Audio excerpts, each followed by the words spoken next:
آج کی شب میں قرآن عظیم کے 4 پارے مکمل ہو چکے ہیں۔ اللہ عز و جل بقیہ قرآن کو ہمیں صحیح تجوید کے ساتھ پڑھنے اور آپ سب کو سماعت کرنے کی توفیق عطا فرمائے۔ عزیزان گرامی، آج ہم نے سورہ آل عمران کی مکمل تلاوت کر لی اور پھر اس کے ساتھ ہی سورہ نساء کی بھی کچھ آیتیں تلاوت ہوئیں۔ آل عمران، اس کا کیا مطلب ہے؟ عمران کون ہے؟ یہ آل کون ہے؟ یہ حضرت عیسیٰ علیہ السلام کے نانا، ان کا نام عمران تھا، یعنی حضرت بی بی مریم کے والد۔ حضرت عیسیٰ علیہ السلام کی ماں ہے سیدہ بی بی مریم، حضرت مریم کے والد تھے عمران۔ ہوا یہ تھا عمران اور ان کی بیوی حنہ، یہ دونوں لا ولد تھے، اولاد نہیں تھی کافی سالوں تک، یہاں تک کہ ان کا بڑھاپا آ گیا، ان کو اولاد نہیں تھی۔ کس کو؟ عمران اور حنہ کو۔ ایک دن حضرت حنہ نے اللہ تعالیٰ کی بارگاہ میں اپنے بڑھاپے کے زمانے میں یہ نذر کر لیا، منت کر لیا کہ اے اللہ، تو مجھے اگر بیٹا دے گا تو میں تیرے گھر بیت المقدس کے لیے وہ بیٹا وقف کر دوں گی۔ عمران کی بیوی حضرت حنہ، حضرت عمران کی بیوی حنہ، انہوں نے نذر کیا، منت کیا۔ یہاں سے نذر کرنا اور منت کرنا قرآن پاک سے ثابت ہے، لیکن منت کا وہ طریقہ نہیں جو آپ نے ایجاد کر لیا۔ کہیں تالا لگا دیں گے اور دھاگا باندھ دیں گے تو منت ہو گئی۔ منت تو اللہ تعالیٰ کی بارگاہ سے ہے، نذر شرعی۔ ہاں، اولیاء کاملین کے دربار میں بھی ہم عہد کرتے ہیں، کیونکہ اولیاء کو اللہ تعالیٰ نے تصرف عطا کیا ہے، وہ سفارش کرتے ہیں اللہ کی بارگاہ میں۔ تو نذر جو شرعی ہے وہ قرآن سے جو ثابت ہے وہ یہ ہے کہ اللہ کی بارگاہ میں یوں نیت کر سکیں آپ، یوں نذر کر سکتے ہیں آپ کہ اے مولا، اگر مجھے اولاد ہو گئی تو میں مسجد بنا دوں گا، یا مسجد کے لیے فلاں چیز وقف کر دوں گا، یا ایک قرآن پاک مکمل تلاوت کروں گا، یا 10 روزے رکھوں گا، یا 10 مسکینوں کو کھانا کھلاؤں گا۔ یہ ہوتی ہے منت کے طریقے۔ آپ تو شارٹ کٹ ڈھونڈتے ہیں نا، آسان چاہیے۔ منت ایسی کرو، خالی دھاگا باندھ دوں گا یا چادر چڑھا دوں گا جس میں محنت کچھ نہ لگے۔ حضرت حنہ نے جو نذر کیا، منت کیا، وہ کیا کہ اے اللہ، اگر تو مجھے بیٹا دے گا تو میں وہ بیٹا بیت المقدس کے لیے وقف کر دوں گی۔ پہلی بات تو اولاد ہے نہیں، بڑھاپے میں جا کر اگر بیٹا ہو بھی گیا تو وہ تیری بارگاہ میں وقف کروں گی۔ یہ ہے نذر اور اللہ تعالیٰ سے محبت کا طریقہ۔ اور قرآن کہتا ہے کہ حضرت حنہ حاملہ ہو گئی، بچے کے آثار نظر آئے بڑھاپے کی عمر میں۔ فلما وضعتھا، پھر جب بچے کی ولادت ہوئی تو بیٹا نہیں ہوا، بیٹی ہوئی۔ انہوں نے نذر کیا کیا تھا؟ بیٹا ہوگا تو بیت المقدس میں وقف کروں گی، لیکن کیا ہوئی؟ بیٹی ہوئی۔ قالت رب انی وضعتها انثى، کہنے لگی اے اللہ، میں تو بیٹی کو جنم دے دی، میں نے تو بیٹی جن دیا۔ واللہ اعلم بما وضعت، اور اللہ فرماتا اللہ سب سے بہتر جانتا ہے کہ اس نے کیا جنم دیا، بیٹا ہے یا بیٹی۔ لیکن اب یہاں بیٹا بیٹی کا فلسفہ بھی ختم کرتے ہیں۔ تمہیں اولاد میں کیا چاہیے، کیا نہیں چاہیے؟ قرآن کہتا ہے وَلَيْسَ الذَّكَرُ كَالْأُنثَىٰ، اللہ نے یہ فرمایا ہاں، بیٹا بیٹی کی طرح نہیں ہو سکتا۔ یہ نہیں کہا کہ بیٹی بیٹے کی طرح نہیں ہوتی، قرآن کہتا ہے بیٹا بیٹی کی طرح نہیں ہو سکتا۔ بیٹی پیدا ہونے پر جو ناک بھون سکیڑتے ہیں، بعض کے تو گھروں میں طلاق کی نوبت آ جاتی ہے۔ ظالم ہیں وہ لوگ، ان کو بیویوں سے یا عورتوں سے شادی نہیں کرنی چاہیے، کسی روبوٹ سے یا مشین سے کرنی چاہیے۔ کیا یہ بیٹا اور بیٹی پیدا کرنا تمہارے ہاتھ میں، شوہر کے ہاتھ میں، یا بیوی کے ہاتھ میں؟ یا اللہ تبارک و تعالی قادر مطلق کے فیصلے ہیں، وہ جسے جو چاہے عطا کرے۔ رب تبارک و تعالیٰ کسی کو بیٹا دیا، کسی کو بیٹی دیا۔ اور یہ جہالت کے رسم کو ختم کریں اپنے گھروں سے۔ بیٹی ہو گئی تو کیا ہوا؟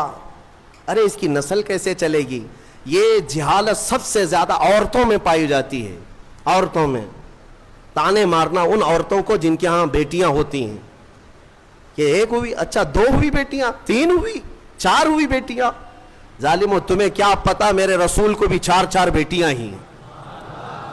رسول کریم صلی اللہ تعالیٰ علیہ وسلم کو اللہ نے 4 بیٹیاں دیا، بیٹے بھی دیا، لیکن بیٹے کوئی حیات نہیں رہے، اور جو نسل میرے مصطفیٰ کی چلی وہ بیٹی سے ہی چلی. آج بھی پوری دنیا میں سادات جو ہیں وہ کس کی اولاد میں سے ہیں؟ وہ سیدہ کائنات فاطمہ الزہرا کی اولاد میں سے. بیٹی کے لیے عیب نہ سمجھو میرے عزیزو. حضور اکرم صلی اللہ تعالی علیہ وسلم اپنے صحابہ کے ساتھ کسی طرف جا رہے تھے. رات کا وقت تھا. رات کے وقت میں ایک گھر کے اوپر آسمان سے روشنی پڑ رہی ہے. صحابہ دیکھتے کھڑے رہ گئے. کوئی خاص روشنی ہے جو اسی گھر پر پڑ رہی تھی جس کو کہتے ہیں کہ نور کا حالہ ہے. صحابہ رک گئے اور پوچھا یا رسول اللہ صلی اللہ علیہ وسلم سارے محلے میں یہ ایک ہی گھر پر آسمان سے ایک عجیب روشنی پڑ رہی ہے, کیا ہے, کس وجہ سے؟ نبی پاک صلی اللہ تعالی علیہ وسلم نے فرمایا جاؤ اس گھر سے معلوم کرو. اس گھر میں دو چیزوں میں سے ایک ہوگی, یا تو وہ لوگ کسی یتیم بچے کی پرورش کر رہے ہوں گے یا آج ہی ان کے گھر میں بیٹی کی پیدائش ہوئی ہوگی. صحابہ کہتے ہیں ہم گھر گئے, وہی روشنی والے گھر, جا کر کے پوچھا آج تمہارے گھر میں کوئی نئی خبر ہے؟ تو گھر والوں نے کہا اللہ نے آج ہمیں بیٹی عطا کیا.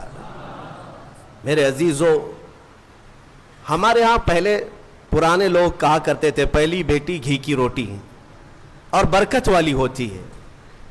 جو لوگ جہالت کی رسموں کو اپنے ہاں پنپنے دیتے ہیں, میں سمجھتا ہوں کہ وہ مسلمان معاشرہ نہیں ہے, یہ غیروں سے لیا ہوا معاشرہ ہے. یہ عرب کی جاہلیت ہے جو بیٹی پیدا ہونے پر زندہ دفن کرتے تھے.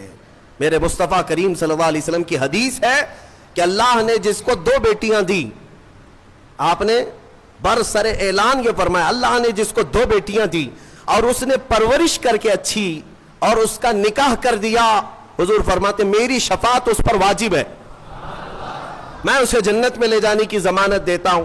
ایک صحابی آئے, کہا یا رسول اللہ ایک ہی بیٹی ہے میرے پاس, آپ نے دو بیٹیاں جس کی ہے اس کے لیے فضیلت بیان کی, میرے پاس تو ایک ہی بیٹی ہے. حضور اکرم صلی اللہ علیہ وسلم نے فرمایا جا ایک بیٹی کی بھی پرورش کرے اس کے لیے بھی جنت ہے. تو یہ ہمارے مذہب میں ہماری شریعت میں بیٹا بیٹی کا یہ فلسفہ نہیں.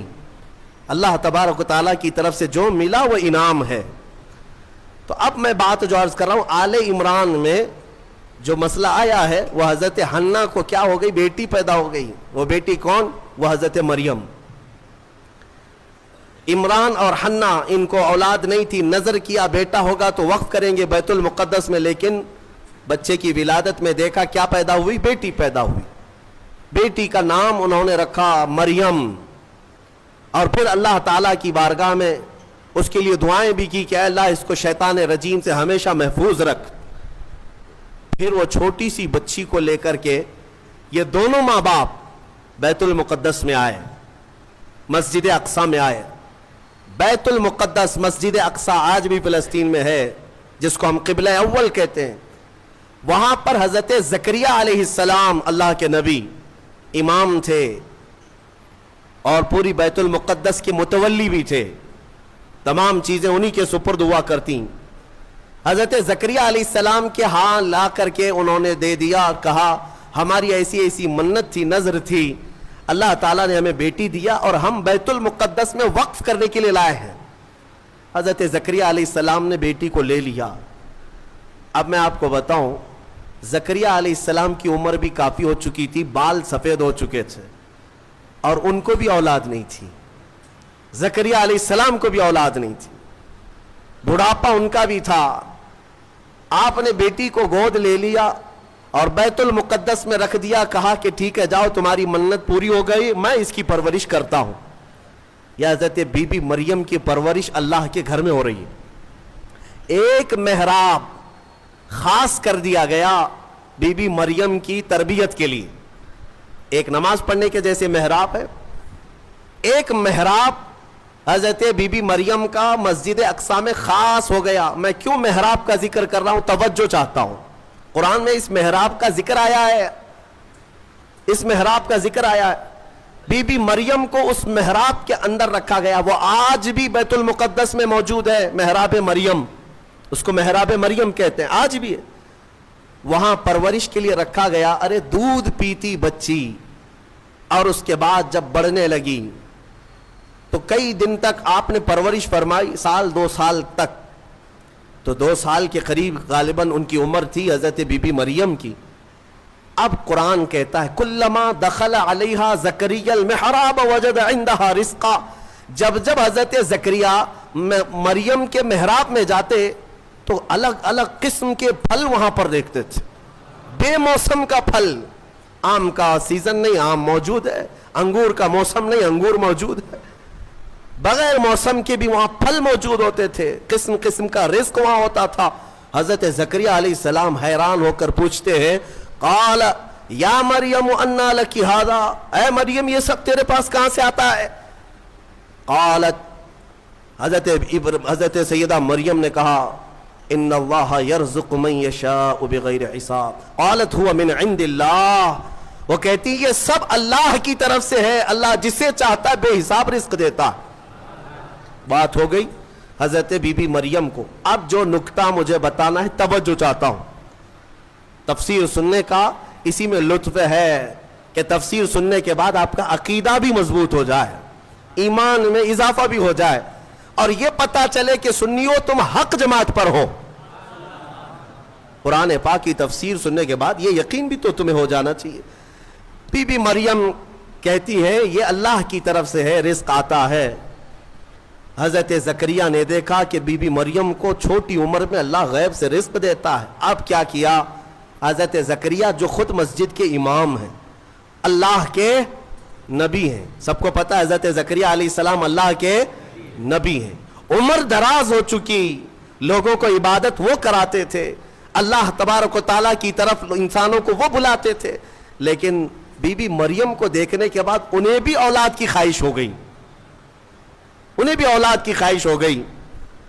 ہوتا ہے ایسے کہ کئی سال تک بچے نہ ہوں تو آدمی کمپرومائز کر لے کہ چلو اب تو نہیں ہونا ہے، لیکن کبھی بڑھاپے میں جانے کے بعد پھر خواہش پیدا ہو جائے، یہ تو صرف نبیوں کی شان ہے. حضرت زکریا علیہ السلام کی خواہش ہوئی کہ کاش مجھے بھی اولاد ہوتی. تو کیا کیا حضرت زکریا علیہ السلام؟ مسجد اقصی بیت المقدس کے امام، قرآن کہتا ہے ہنالک دعا زکریا ربہ قال رب هب لي من لدنك ذرية طیبہ انك سمیع الدعاء. حضرت زکریا علیہ السلام کے بارے میں قرآن کہتا ہے حضرت زکریا علیہ السلام بی بی مریم جہاں بیٹھتی تھی اس محراب میں آ کر کھڑے ہوئے، اور اس محراب میں کھڑے ہو کر دعا کرتے اے اللہ مجھے بھی نیک اولاد تو عطا کر دے. تو ہر ایک کی دعا سننے والا ہے. فنادته الملائکۃ وهو قائم یصلی فی المحراب ان اللہ یبشرک بیحییٰ. قرآن کہتا ہے حضرت زکریا علیہ السلام ابھی اسی محراب میں کھڑے ہو کر دعا کر ہی رہے تھے، اللہ نے فرشتے کو بھیجا جاؤ زکریا کی دعا قبول ہے، انہیں بیٹا ہی نہیں نبی کی شکل میں یحییٰ علیہ السلام دیا جائے گا. صرف بیٹا ہی نہیں یحییٰ بیٹا دے دیا گیا. ٹھیک ہے، دعا قبول فوراً. اور حضرت زکریا علیہ السلام کا بھی بڑھاپا ہے، بال سفید ہے، انہوں نے خود بیان کیا ہے، ان کی باتیں بھی قرآن پاک میں آئی ہیں کہ آپ نے یہ کہا ہے کہ اب میں بوڑھا ہو گیا، بال میرے سفید ہو گئے، سورہ مریم کی آیتوں میں ہے. اب مجھے عرض یہ کرنا ہے حضرت زکریا علیہ الصلاۃ والتسلیم وہاں مریم کی محراب میں جا کر کیوں دعا کی؟ پوری مسجد ہے نا بیت المقدس، پوری مسجد ہے، کسی بھی علاقے میں بیٹھ کر کے دعا کرتے، کسی بھی خطے پر، کسی بھی مصلی پر. مریم جہاں ہے اس مصلی پر یا اس محراب پر کیوں کھڑے ہو کر دعا کیا؟ یہی سنیوں تمہیں عقیدہ میں بتانا چاہتا ہوں، اللہ والے جہاں ہوتے ہیں وہاں دعائیں قبول ہوتی ہیں. اجمیر میں جا کر دعا کرنے کے لیے اعلیٰ حضرت فاضل بریلوی رضی اللہ تعالیٰ عنہ نے فتاوی رضویہ شریف میں لکھا ہے ہندوستان میں اگر کچھ علاقے ہیں جہاں پر دعائیں تیز قبول ہوتی ہیں تو ان میں ایک جگہ ہے خواجہ اجمیری غریب نواز کا دربار. اعلیٰ حضرت نے لکھا ہے. میرے عزیزوں کیوں؟ یہ قرآن سے ثابت ہے. لوگ یہی کہتے ہیں نا اولیاء کے دربار میں جا کر کے پکارتے ہو، کیا مسجد میں نہیں پکارے؟ زکریا علیہ السلام سے کہو، وہ خود مسجد کے امام تھے، مصلی پر اپنے بیٹھ کر کے دعا کرتے. نہیں، نبی نے بھی یہ سکھایا کہ اللہ تبارک و تعالیٰ جسے پسند کرتا ہے اس جگہ کھڑے ہو کر دعا کرو گے تو اللہ دعا قبول فرماتا ہے. ہاں، اللہ تبارک و تعالیٰ کو یہ پسند ہے. ہاں، بے ان کے واسطے خدا کچھ عطا کرے. اب یہاں سے بریلی کے امام کہتے ہیں جو حضور پاک صلی اللہ تعالیٰ علیہ وسلم کے وسیلے کے منکر ہیں، ان سے بھی کہتا ہوں، بے ان کے واسطے خدا کچھ عطا کرے، ہاشا، غلط، یہ ہوس بے بصر کی ہے۔ ہاں تم خام خیالی میں ہو حضور کو چھوڑ کر کے تمہیں کچھ مل جائے۔ قرآن نے بھی تمہیں یہی کہا ہے، محبوبوں کے دربار میں کھڑے ہو کر دعا کرو گے تو اللہ وہ دعائیں قبول فرماتا ہے۔ میرے عزیزو، یہاں پر ایک اور بات میں عرض کرتا ہوں، ابھی یہ تفسیر آئی نہیں ہے لیکن وقت سے پہلے میں موضوع سے متعلق ہے اس لیے عرض کرتا ہوں۔ موضوع سے متعلق ہے اس لیے کہ حضرت موسیٰ علیہ الصلاۃ والتسلیم کا وہ واقعہ یاد کریں جب فرعون کا لشکر پیچھا کرنے لگا موسیٰ علیہ السلام کی جماعت کا۔ آپ مومنین کی جماعت کو لے کر چل پڑے، سامنے سمندر، پیچھے 1,00,000 کے قریب فرعون کا لشکر، کدھر جائیں؟ ادھر سمندر ہے، ادھر دشمنوں کا لشکر ہے۔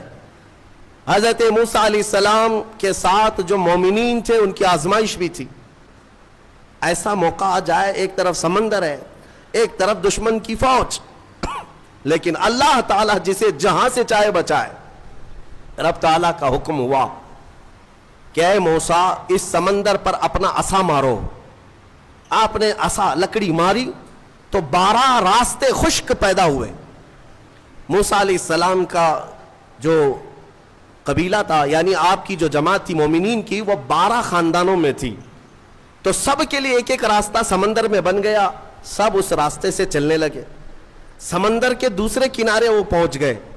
فرعون نے دیکھا راستہ کھلا ہوا ہے، ہم بھی چلتے ہیں۔ فرعون موسیٰ علیہ السلام کے یہ کھلے ہوئے راستوں کے درمیان آ گیا۔ بیچ سمندر میں فرعون کی فوج پہنچی تھی، سمندر کو واپس ملا دیا گیا۔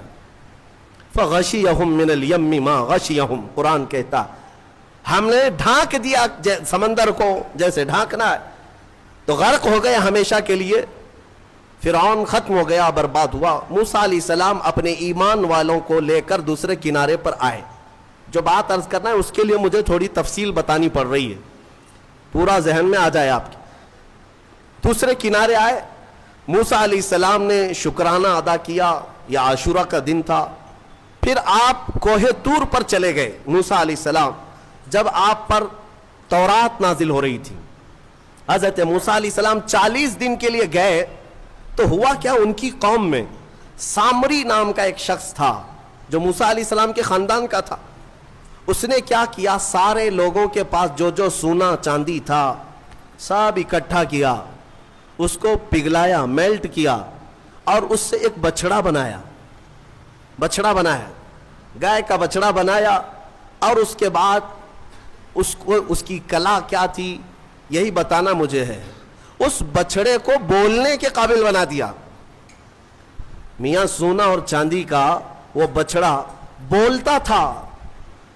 اندازہ کرو، یہ سیل اور بیٹری کا زمانہ نہیں ہے کہ آج کے کھلونے جیسے بولتے ہیں، آپ کو تعجب نہیں ہوگا، لیکن وہ 3000 سال پہلے اگر بچڑا بولتا ہو بغیر سیل کے، بغیر بیٹری کے، اور کوئی نہ ٹیپ ریکارڈ، اس کے اندر کوئی چیز نہیں، لیکن بولتا تھا، تو قوم گمراہ ہو گئی۔ اور سامری سب کو کیا کہتا تھا کہ موسیٰ کا جو خدا ہے نا جسے وہ ملنے کا ہے، وہ خدا یہی ہے، یہی بچڑا ہے۔ یہ بچڑے کی پوجا وہیں سے شروع ہوئی تھی، اور جو گمراہ ہوئے وہ عبادت میں لگ گئے، اور ایسی عبادت، اسی کے پاس اعتکاف، اسی سے نظر، منتیں، سب بچڑے کے پیچھے لگ گئے کہ تو ہی ہمارا سب کچھ ہے، ہمارا فلاں کر دے، ہمارا فلاں کر دے۔ بچڑا بولتا بھی تھا۔ یہ تعجب کی بات ہے نا، حیرت کی بات ہے۔ میرے عزیزو، اس سے بڑے حیرت کی چیزیں بھی آ جائیں، تمہارا ایمان مضبوط ہونا چاہیے۔ آج کے زمانے میں کہتا ہوں، اگر کوئی جھاڑ، اگر کوئی درخت بولنے بھی لگ جائے اور تمہیں اپنی طرف بلائے کہ میرے اندر خدا چھپا ہے، آ جاؤ، اے ایمان والو، تمہارا ایمان مضبوط ہونا چاہیے، اور ہرگز اس طرح کی حرکتوں پر یقین نہ کرو، بلکہ یہی تسلیم کرو، پوری دنیا بھی عجوبے دکھائے، میں یہ تسلیم نہیں کر سکتا، میرا خدا تو اللہ ہی ہے، اللہ الصمد، وہ بے نیاز ہے، وہ ہماری آنکھوں میں نظر نہ آئے گا۔ ہم دنیا میں اس طرح بہت سارے لوگ ابھی گمراہ کرنے والے لوگ آئے ہیں، سامری کی طرح، ابھی بھی بہت سارے ہیں، سوشل میڈیا میں بھی بہت سارے سامری گھسے ہوئے ہیں جو سنیوں کے عقیدے کو کیپچر کر رہے ہیں کہ خدا ہمارے پیر صاحب کے اندر آیا ہے، کبھی کوئی پیر صاحب مرید کرنے سے پہلے یہ بتا دیتے ہیں میں تمہیں خدا دکھا کر مرید کروں گا، اور کہاں دکھاتے ہیں؟ ارے بکرے کے بھیجے میں دکھاتے ہیں۔ ہاں یہ سنا ہے آپ نے؟ ایک صاحب ہمارے پاس آئے، انہوں نے کہا تھا ہمارے پیر صاحب اس وقت تک مرید نہیں کرتے جب تک خدا کو نہیں دکھاتے۔ ہم نے کہا کہاں دکھاتے ہیں؟ کہا بکرے کے بھیجے میں دکھاتے۔ کیوں؟ پیر صاحب کا فیورٹ ہے یہ بھیجا، بھیجے میں یہ مجھے فلسفہ نہیں سمجھ میں آیا، بھیجے میں کیوں دکھایا جاتا ہے؟ نعوذ باللہ من ذالک، نعوذ باللہ۔ رسول کریم صلی اللہ تعالیٰ علیہ وسلم کے علاوہ دنیا میں کسی نے یہ دعویٰ نہیں کیا کہ میں نے اپنی کھلی آنکھوں سے اللہ کو دیکھا ہے، کسی نے یہ دعویٰ نہیں کیا۔ عالم خواب میں، عالم وجد میں اگر اللہ نے اپنی تجلیات کسی ولی کو دکھایا تو اس کا ہم انکار نہیں کرتے، لیکن یہ جو حرکتیں ہیں یہ گمراہی ہے میرے عزیز، یہ گمراہی ہے۔ تو سامری نے یہ کام کیا۔ بات طویل ہو جا رہی ہے، جو بات کہنی تھی مجھے وہ بہت قریب میں لے آتا ہوں۔ سب پوجا پاٹ میں لگ گئے، عبادت میں لگ گئے، اللہ کی عبادت سے دور بچڑے کی عبادت میں لگ گئے۔ موسیٰ علیہ السلام جب واپس آئے تو دیکھا ان کی قوم گمراہ ہو چکی ہے۔ 40 دن کا جو گیپ تھا نا، یہ قوم کو گمراہ کر گیا۔ اسی لیے بزرگوں نے فرمایا کہ جو عالم دین ہے یا مبلغ اسلام ہے وہ اپنی قوم سے زیادہ دور نہ رہا کرے، قوم کے اندر ہمیشہ نصیحت کرنے والا ہونا چاہیے، ورنہ گمراہ ہو جائے گی۔ موسیٰ علیہ السلام کی قوم جب گمراہ ہوئی تو موسیٰ علیہ السلام جلال میں آئے اور حکم تو ان کے لیے بہت سخت نازل ہوا جو بچڑے کی پوجا میں لگے۔ سامری کو پکڑا موسیٰ علیہ السلام، کہا یہ بتا تو نے یہ کیا کیسے؟ بات جو کہنی ہے وہ یہی ہے۔ کہا تو نے یہ کیسے کیا؟ سب کا سونا چاندی میلٹ کیا، بنایا بچڑا ٹھیک ہے، لیکن یہ بولنے کے قابل کیسے کیا؟ اب سامری کا جواب سنیں۔ سامری کہتا ہے قال بصرت بما لم يبصروا به فقبضت قبضة من اثر الرسول فنبذتها وكذلك سولت لي نفسي۔ کہتا ہے جب آپ سمندر کے راستے میں چل رہے تھے نا، موسیٰ علیہ السلام چل رہے تھے، سامری کہتا ہے میں نے ایک چیز دیکھی جو لوگوں نے نہیں دیکھا، میں نے دیکھا دوسرے لوگوں نے نہیں دیکھا۔ کہا کیا دیکھا تو نے؟ کہا آپ کے گھوڑے کی نکیل پکڑ کر سامنے ایک فرشتہ چل رہا تھا۔ حضرت موسیٰ علیہ السلام نے کہا ہاں وہ جبرائیل علیہ السلام تھے، جبرائیل علیہ السلام آئے تھے جب راستہ عبور کر رہے تھے۔ تو سامری کہتا ہے میں دیکھ رہا تھا آپ کے آگے آگے ایک فرشتہ چل رہا تھا۔ تو موسیٰ علیہ السلام نے کہا تو پھر کیا کیا؟ وہ کہتا ہے وہ فرشتہ جیسے جیسے چلتا جا رہا تھا میں اس کے پیروں کے نیچے کی مٹی اٹھا رہا تھا۔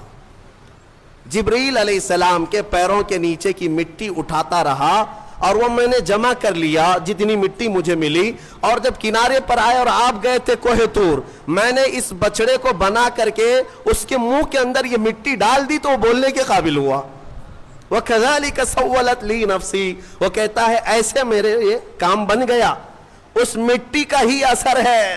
اللہ اللہ، اے سنیوں میں یہی کہنا چاہتا ہوں، جبرائیل علیہ السلام کے پیروں کے نیچے کی مٹی اگر بے زبان بچڑے کو بولنے کے قابل بنائے تو جو جبرائیل اپنا ماتھا رسول اقدس کے تلووں پر مس کرے، اس رسول پاک کے قدموں کے دھول کا حال کیا ہوگا؟ کھائی قرآن خاک گزر کی قسم، اس کفے پاک کی حرمت پہ لاکھوں سلام۔ اسی لیے ہمارے امام نے تمنا بھی کیا نا بارگاہ مصطفیٰ میں، تو کیا کہا؟ دل کرو ٹھنڈا میرا وہ کفے پا چاند سا۔ کفے پا کس کو کہتے ہیں؟ کفے پا، پا پیر کو کہتے ہیں فارسی میں، کف کہتے ہیں نیچے کا حصہ، پیر کا جو تلوا ہے، پیر کا جو تلوا ہے اسے کیا کہتے ہیں؟ کفے پا، پیر کے تلوے کو کفے پا۔ اعلیٰ حضرت تمنا یہ کرتے ہیں دل کرو ٹھنڈا میرا وہ کفے پا چاند سا، سینے پہ رکھ دو ذرا تم پہ کروڑوں در۔ میرے عزیزو، قرآن سے تو ثابت ہے نسبت کا بڑا اثر ہے۔ اگر نسبت کا کوئی اثر نہ ہوتا تو قرآن کی یہ آیتیں نہیں آتی۔ اسی طرح سے بہت ساری آیتیں ہیں، پھر کسی اور موقع پر عرض کروں گا۔ یہ آل عمران کا یہ خلاصہ تھا۔ حضرت بی بی مریم کو بیت المقدس میں پرورش کرایا گیا، پھر اس کے بعد عیسیٰ علیہ السلام کی پیدائش تک جو حالات ہیں آپ کے، وہ پھر انشاءاللہ سورہ مریم میں عرض کروں گا۔ یہ آل عمران کس کو کہتے ہیں؟ سنو، آل جو ہے، آل عربی میں خاندان کو کہتے ہیں، بڑا خاندان ہو تو اس کو آل کہتے ہیں۔ اب عمران کی آل میں کتنے لوگ ہیں؟ عربی میں ایک کو واحد، ایک کو واحد، دو ہوں تو تثنیہ، اور دو سے زیادہ تو جمع، اور اسی کو آل کہتے ہیں۔ باقی ساری لینگویج میں، انگلش میں ایک کو سنگل، ایک سے زیادہ ہو تو پلورل، صحیح کہہ رہا ہوں؟ اردو میں بھی ایک ہو تو واحد، ایک سے زیادہ ہو تو جمع، لیکن عربی کا گرامر الگ ہے۔ عربی میں ایک ہو تو اسے واحد، دو ہو تو اس کے لیے ایک لفظ ہے تثنیہ، دو کو جمع نہیں کہتے عربی میں، دو کو جمع نہیں کہتے، دو سے زیادہ ہو تو عربی میں اس کو جمع کہتے ہیں، اور آل کے لیے جمع ہونا ضروری ہے، دو سے زیادہ ہونا چاہیے، تب اس کو کیا کہتے ہیں؟ آل۔ لیکن یہاں پر ایک مسئلہ ہے، حضرت عمران کی آل میں کتنے لوگ ہیں؟ آل کیوں کہہ رہا ہے قرآن؟ حضرت عمران کی ایک بیٹی بی بی مریم، ایک بیٹی بی بی مریم، اور مریم کا ایک بیٹا عیسیٰ علیہ السلام، اس کے بعد اولاد ہے، ایک بیٹی ہے، ایک نواسا ہے، لیکن قرآن ان کو کیا کہہ رہا ہے؟ آل عمران۔ بات سمجھ میں آ رہی ہے؟ آل عمران۔ ہم نے یہ گرامر اور قواعد کو پوچھا کہ جمع ہو تو آل کہا جاتا ہے، یا دو کو ہی آل کہہ رہے ہیں؟ بی بی مریم اور حضرت عیسیٰ یہ دو ہی مل کر کے عمران کی آل ہو گئے۔ تو مفسرین نے فرمایا یہ قاعدہ اپنی جگہ پر، لیکن اے لوگوں، اگر کوئی خاندان میں سب سے زیادہ شریف ہو تو ایک بھی جو ہے وہ 1000 کے برابر ہوتا ہے۔ حضرت عمران کی آل میں ایک بی بی مریم ہے جو سب سے پاک خاتون ہے، اور ایک نواسا ہے جو اللہ تعالیٰ کی طرف سے ایک ایسی آیت اور نشانی لے کر کے آیا، دنیا میں اس کا مثل کوئی نہیں۔ وہ عیسیٰ علیہ السلام بغیر باپ کے پیدا ہوئے، اس نشانی کو دنیا میں کہیں اور دیکھا آپ نے؟ تو دو ایسی اولاد ہے جس کی وجہ سے قرآن نے ان کو آل عمران کہا۔ اس سورے کی بڑی برکت ہے، اس میں کچھ آیتیں ہیں، اس سے قبل بھی میں نے تفسیر میں بتایا تھا، آیت نمبر میں آپ کے سامنے ذکر کر دیتا ہوں تاکہ اس کے فوائد معلوم ہو۔ جب کبھی آپ کی گھر میں عورتیں حاملہ ہوں یا بچے کی ولادت کے اوقات آ جائیں تو ان آیتوں کی تلاوت جاری رکھیں، نیک و صالح اولاد پیدا ہوگی، نیک و صالح اولاد پیدا ہوگی۔ یہ سورہ آل عمران کی جو آیتیں ہیں، اور دو آیتیں ایسی بھی میں آپ کو بتا دیتا ہوں۔ مفسر شہیر حکیم الامت نے فرمایا اگر کوئی قرض کے بوجھ سے پریشان ہے اور تنگ دستی کا شکار ہے، مال میں کمی، اسباب میں کمی، روزگار نہیں، یا اس پر بوجھ ہے مال کا، تو اس کے لیے فرمایا دو آیتیں، یا پھر کسی حاکم سے ڈر لگتا ہے، حاکم سے ڈر لگتا ہے اور کسی کے پکڑنے کا خوف لگتا ہے، لیکن تم صاف ہو، یہ دو آیتیں اگر عشاء کی نماز کی آخری 2 رکعت نفل میں 5 مرتبہ پڑھو گے تو اللہ ساری محتاجی دور فرمائے گا۔ یہ میرے تجربے کی بات بتا رہا ہوں، الحمدللہ میرا اس پر عمل بھی ہے، ورد بھی ہے، اور ان آیتوں کی برکت سے ہم نے دیکھا کہ بڑے بڑے ظالموں سے کبھی خوف نہیں محسوس ہوتا۔ اللہ تعالیٰ نے دل کو مضبوط رکھا ہے، دل کو مضبوط رکھا، یہ آیتوں کی برکت ہے۔ میں وہ دونوں بتاتا ہوں۔ پہلے وہ آیتیں جو سورہ مریم کی ہیں، جس میں اللہ تبارک و تعالیٰ نے حضرت بی بی مریم کی ولادت کا جو ذکر فرمایا، آیت نمبر 33 نہیں، آیت نمبر 35، آیت نمبر 36، آیت نمبر 37، یہ 3 آیتیں ہیں، 35، 36، 37 سورہ آل عمران کی یہ 3 آیتیں ہیں۔ عورتوں کو اس کی تلاوت کرنے کے لیے آپ کہا کریں، اور اگر درد کی شدت بڑھ جائے کبھی ولادت کے وقت میں، ان 3 آیتوں کا ورد کریں، انشاءاللہ سارا درد نکل جائے گا، اور اللہ اسے راحت عطا فرمائے گا، اور اس پر اسے اجر بھی عطا فرمائے گا۔ جو بھی بچہ ہوگا انشاءاللہ نیک و صالح ہوگا۔ اور جو دوسری آیتیں میں نے بتائی، جس کے اللہ تبارک و تعالیٰ نے رزق کی وسعت رکھی اور محتاجی سے محفوظ رہنے کے لیے بزرگوں نے فرمایا، یہ ہے آیت نمبر 25 اور 26، آیت نمبر 25 اور 26 یہ سورہ آل عمران کی یہ دو آیتیں اگر عشاء کی آخری جو 2 رکعت نفل ہوتی ہیں، پہلی رکعت میں 5 بار، دوسری رکعت میں 5 بار پڑھے، پھر آپ کو خود تجربہ شاہد ہو جائے گا، خود تجربہ کر کے دیکھ لیں آیتوں کا۔ اگر میں ورد کروں تو بھی آپ کو پتہ چل جائے گا کہ ان آیتوں میں کیا ہے۔ قل اللہم مالک الملک تؤتی الملک من تشاء وتنزع الملک ممن تشاء وتعز من تشاء وتذل من تشاء بیدک الخیر انک علی کل شیء قدیر۔ یہ آیتیں ہیں جس میں اللہ تعالیٰ نے یہی فرمایا کہ اللہ جسے چاہے ملک عطا کرے اور جس سے چاہے ملک کو چھین لے، اور جس سے چاہے عزت عطا کرے، جسے چاہے ذلت دے۔ ساری خیر اللہ تیرے دست قدرت میں ہے، تو ہر شے پر، ممکن شے پر قادر ہے۔ تو یہ آیتوں کا ورد میں یہاں آپ کو یہ کہہ رہا ہوں۔ آج کی تفسیر کے لیے اتنا ہی ہے۔ ایک آیت کریمہ میں تلاوت کر کے اپنی تفسیر کو ختم کرتا ہوں۔ بات جی اجازت کے ساتھ میں یہ دے رہا ہوں، جو مجھے میرے بزرگوں نے اجازت دیا ہے، اجازت کے ساتھ میں کہہ رہا ہوں تاکہ امت کو اس میں نفع ہو۔ ایک آیت اللہ تعالیٰ نے فرمایا وَإِذْ أَخَذَ اللَّهُ مِيثَاقَ النَّبِيِّينَ لَمَا آتَيْتُكُم مِّن كِتَابٍ وَحِكْمَةٍ ثُمَّ جَاءَكُمْ رَسُولٌ مُصَدِّقٌ لِّمَا مَعَكُمْ لَتُؤْمِنُنَّ بِهِ وَلَتَنصُرُنَّهُ۔ ایک واقعہ یہ بھی آیا ہے، اللہ نے سارے نبیوں کی روحوں کو پیدا کرنے سے پہلے جمع کیا، ایک اجتماع ہوا تھا سب کے پیدا ہونے سے پہلے، سارے جو نبی ہو کر دنیا میں آنے والے تھے ان سب کو جمع کیا۔ اللہ نے ان سب سے ایک وعدہ لیا۔ کیا وعدہ ہے؟ اس وعدے کا ذکر قرآن میں آیا۔ اللہ تعالیٰ فرماتا ہے تم سب کے سب اس بات کا وعدہ کرو کہ دنیا میں جاؤ گے، اگر تمہارے زمانے میں میرا محبوب رسول آ گیا تو تم سب کے سب اس پر ایمان لاؤ گے۔ وعدہ کس سے لیا جا رہا ہے؟ نبیوں سے۔ لَتُؤْمِنُنَّ بِهِ، تم سب کے سب اس پر ایمان لاؤ گے، اور اتنا ہی نہیں بلکہ اس کی مدد بھی کرو گے، مدد بھی کرو گے۔ اور اتنے ہی پر کافی نہیں، اللہ نے پھر پوچھا کیا تم سب کو اس بات کا اقرار ہے؟ ساری روحوں نے کہا ہمیں اقرار ہے۔ اللہ فرماتا ہے ٹھیک ہے، میں تمہارے ساتھ گواہ بن جاتا ہوں، میں انا معکم من الشاہدین، میں گواہ ہوں تمہارے ساتھ کہ رسول میرا آئے گا تو تم سب کے سب اس پر ایمان لاؤ گے۔ مجھے بتاؤ اے سنیوں، پھر میلاد مصطفیٰ کہتے کسے ہیں؟ میلاد کہتے کسے؟ رسول کے آنے کا ذکر کرنا اسی کو میلاد۔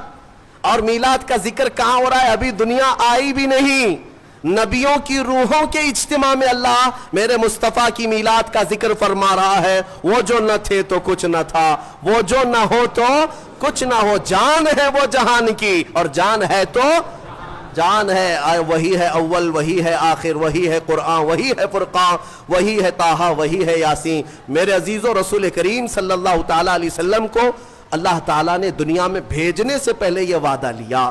اب یہ آیت پر میں آپ سے کہتا ہوں حضور پاک صلی اللہ تعالیٰ علیہ وسلم اول بھی ہیں آخر بھی ہیں، اول بھی ہیں آخر بھی ہیں۔ کیسے؟ بعض لوگ یہی سوال کرتے ہیں حضور تو سب سے آخر زمانے میں آئے نا، تو اول کیسے ہوئے؟ اول کیسے؟ اس کو ایک مفسر نے بڑے اچھے نقطے سے سمجھایا۔